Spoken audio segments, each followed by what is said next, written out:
Alright, internet. So, I'm waiting on parts. I don't have much work to do, so I was doing some little stuff. I figured I'd do like a little update. I don't remember what exactly I showed last time, but engine harness is wired up and kind of cleaned up. Most of the wires are ran for everything. This is going to be for the scavenge pump.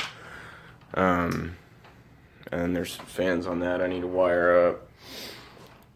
Still waiting on headers. I'm gonna have to figure out how to get exhaust through there to the turbo that's gonna be down there.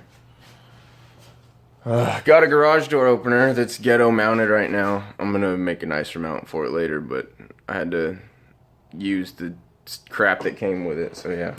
Anyway, garage door openers are really nice. I got a seat hanging out in there.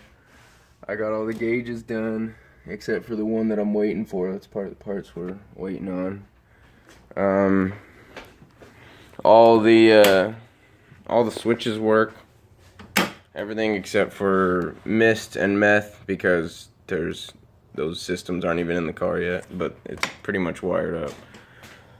I got my golf cart relay for the power steering pump. And then when I went to go hook it up, I mean, I tested the pump when I bought it, but I only tested it for a few seconds and I didn't monitor the amperage and whatnot. Once I got it actually hooked up and ran it for a few seconds, I realized that, you know, it was drawing way too much amperage and it was just messed up. So I took it apart and found,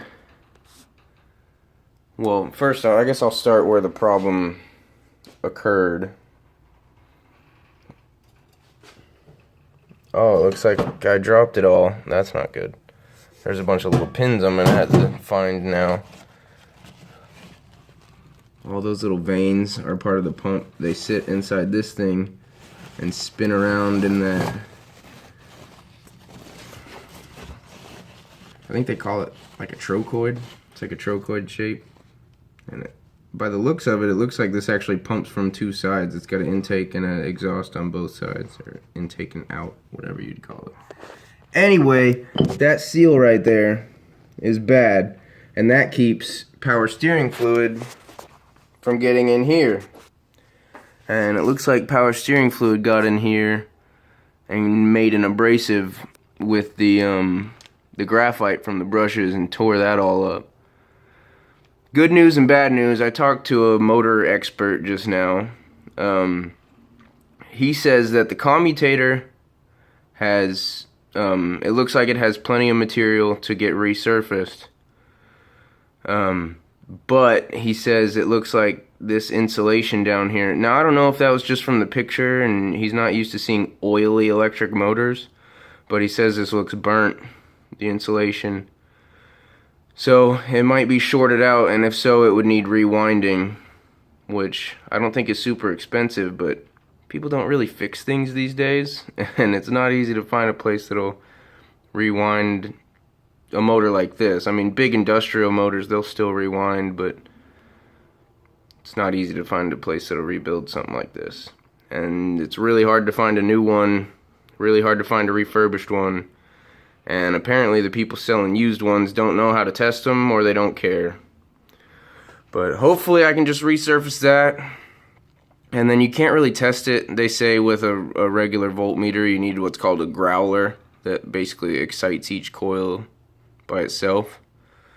So I don't know. I'm probably going to try to resurface it, clean it, maybe see if I can get some kind of idea of what's going on with it with a voltmeter. But I might take it to Chapman Electric or whatever they're called. They apparently have a growler and can test this for me. But yeah, I guess good advice. I wouldn't say don't buy these, because obviously you can't really buy new ones. So if you have an MR2 or you want to run one of these electric power steering pumps, message the buyer.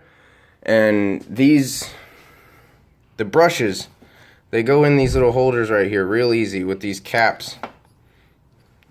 So there's brushes behind each one of these caps. Have them pull these caps and take a picture of the brushes. Show you the brushes, because if they're like, I mean, that's not the only failure that can happen to these, but these are really well engineered, and there's not too many things that can go wrong. Have them send you a picture of these brushes, and if they're grooved like that, either don't buy it if you know somebody that can fix it, or if you can fix it, you know, get a better price on it. But definitely don't buy these motors without looking at the brushes. They're way too easy to pull out. Anybody that doesn't want to show you those brushes to sell it is trying to sell you a trash motor. So hopefully we can get this thing fixed. And once it's fixed, it looks like it'll last forever. That seal probably went out. I mean, maybe the bearings are a little old, but most likely the seal went out because they probably used the wrong fluid, killed the pump, sold it to me. Awesome.